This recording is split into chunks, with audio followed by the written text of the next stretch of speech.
La tabla periódica de los elementos químicos tiene las siguientes partes. En primer lugar, tiene filas y columnas. Las filas reciben el nombre de periodos y se enumeran desde la parte superior hacia la inferior, contabilizando un total de 7 periodos. Los periodos indican el número de capas o niveles de la nube electrónica de un átomo. Por ejemplo, el titanio tiene 4 capas o niveles. El niobio tiene 5 capas o niveles. El bario, 6 capas o niveles. Los grupos se enumeran desde la izquierda hacia la derecha y corresponden a las columnas que observamos en verde. Los elementos químicos que comparten un mismo grupo tienen características químicas muy similares entre sí. Así, el boro, aluminio, galio, indio y talio, que comparten un mismo grupo, compartirán entonces características químicas muy similares entre sí. La tabla periódica se divide en 4 grandes grupos, el S, D, P y F. ¿Qué quieren decir estos? Estos indican el último subnivel de los elementos en cuestión. Si un átomo termina su configuración electrónica en el subnivel S, se ubicará en este bloque, en las dos primeras columnas de la izquierda. Si su configuración termina en el subnivel P, se ubicará en una de las últimas 6 columnas de la derecha. Si termina en D su configuración, entonces se ubicará en la parte hundida de la tabla. Y si termina en F su configuración electrónica, entonces se ubicará en la parte aún más interna de la tabla. Eso va a depender, como ya hemos mencionado, de su configuración electrónica. Si termina en S, por ejemplo, se ubicará en las 2 primeras columnas. Pero, ¿en cuál de las 2 primeras? Bueno, si termina en S1, se ubicará en la primera columna. Si termina en S2, se ubicará en la segunda columna. Si termina en D1, se ubicará entonces en la primera columna del grupo D, es decir, en la columna 3 en general. Si termina en D2, se ubicará en la segunda columna del grupo D, generalmente la columna 4, y así sucesivamente. Pero ojo aquí, si termina en D6, D7 o D8, ojo, entonces se ubicarán en las columnas 8, 9 y 10. Pero de manera tradicional, estas 3 columnas o grupos se agrupan como un solo grupo. Observamos aquí que hay grupos de color rojo, la parte hundida, y grupos con el símbolo A mayúscula, los que están arriba. ¿Por qué? Porque los grupos que llegan hasta la parte más alta son los que encontramos de manera típica en la naturaleza, por lo que reciben el nombre de elementos representativos o también típicos, mientras que los elementos que se encuentran en la parte hundida reciben el nombre de elementos de transición, porque no los encontramos de manera común.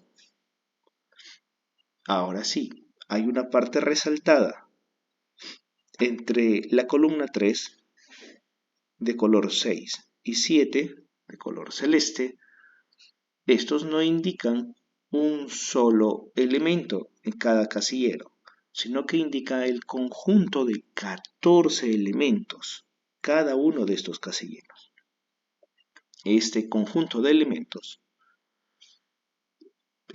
pertenece al bloque F, de los que aparecían en la parte aún más interna, por lo que estos elementos reciben el nombre de elementos de transición interna y los restantes, todos los que se encuentran en rojo, elementos de transición externa. Ahora, ¿cómo los enumeramos de manera tradicional? simplemente enumerando en romanos desde izquierda a derecha. Veamos, 1, 2, del 2 que sigue, el 3, el 4, 5, 6, 7 y nos topamos con D6, D7, D8, las columnas 8, 9 y 10 que de manera tradicional se agrupan en un solo grupo, el 8B. Una vez que llegamos al 8, al 8, al 8, volvemos a contar desde el inicio. 1, 2, y del 2 que sigue, sigue el 3, 4, 5, 6, 7 y 8. Y se le agrega, para las columnas más altas, la letra A mayúscula. Y para los que están en la parte hundida, la letra B mayúscula, perdón. Muy bien. Luego, y para finalizar, la tabla también se divide en metales y no metales.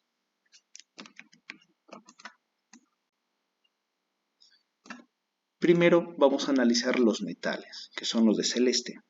Los elementos de celeste se caracterizan porque tienen un gran poder reductor, es decir, que donan o regalan electrones, sus electrones de valencia. Van a ser más metálicos, con más carácter metálico, mientras se encuentren más a la izquierda y más hacia abajo en la tabla. Es decir, el francio será el elemento con mayor carácter reductor o mayor carácter metálico. Mientras que los de color verde y amarillo, ojo que el hidrógeno está por acá, también es uno de ellos, son los no metales. No se confundan, que por más que diga metaloide, los metaloides también son no metales, tanto verde como amarillo. ¿Por qué entonces se pinta de color verde? Bueno, los no metales, los verde y amarillo, no conducen la electricidad con tanta facilidad como los metales. Los amarillos, sobre todo, prácticamente no conducen la electricidad, a excepción del grafito, una forma alotrópica del carbón.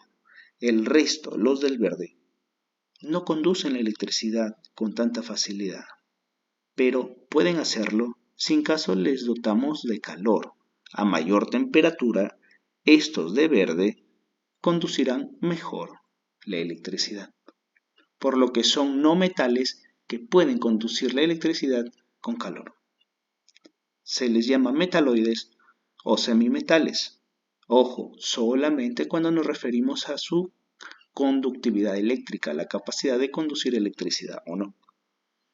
Ok, los no metales, tanto verde como amarillo, en diferencia a los metales, no les gusta regalar electrones, más al contrario, los ganan para sí e inclusive los roban o les quitan a estos de celeste, a los metales. Esta característica se le llama carácter oxidante y va a aumentar de izquierda a derecha en un mismo periodo y desde abajo hacia arriba en un mismo grupo. Muy bien, hasta aquí el video del día de hoy. Cuídense mucho.